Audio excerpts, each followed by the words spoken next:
ঘাবড়ায় যায়। এই চোখ দিয়ে যা দেখার কথা ছিল আল্লাহ, কত যে উল্টা পাল্টা দেখেছি। এইখান দিয়ে কত কি শোনার কথা ছিল না আল্লাহ, কত কিছু আমি শুনে ফেলেছি। আমার আমলের দিকে তাকালে জান্নাত তো অনেক দূরের কথা, আল্লাহর সামনে দাঁড়াবো কেমন এই টেনশন হয়, ঠিক না? আল্লাহ, আমার গোপনে গুনাহ, আমার মোবাইলে গুনাহ। এলাকার মানুষ মনে করছে মুরব্বির দাড়িতে পাক ধরে গেছে, ইনার বোধহয় আর কোনো চাহিদা নাই। কিন্তু ওই মুরব্বির সামনে দিয়ে একটি মহিলা চলে গেছে, ওইটা দেখার পরে অন্তরের মধ্যে যা উদয় হয়েছিল, ওইটা যদি কপালে লেখা হয় তাইলে ওই মুরব্বিকে, ওই মানুষকে আর কেউ সালাম হয়তো দিত না।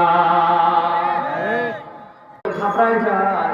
এই চোখ দিয়ে যা দেখার কথা ছিল আল্লাহ, কত যে উল্টা পাল্টা দেখেছি। এইখান দিয়ে কত কি শোনার কথা ছিল না আল্লাহ, কত কিছু আমি শুনে ফেলেছি। আমার আমলের দিকে তাকালে জান্নাত তো অনেক দূরের কথা, আল্লাহর সামনে দাঁড়াবো কেমন এই টেনশন হয়, ঠিক না? আল্লাহ, আমার গোপনে গুনাহ, আমার মোবাইলে গুনাহ। এলাকার মানুষ মনে করছে মুরব্বির দাড়িতে পাক ধরে গেছে, ইনার বোধহয় আর কোনো চাহিদা নাই।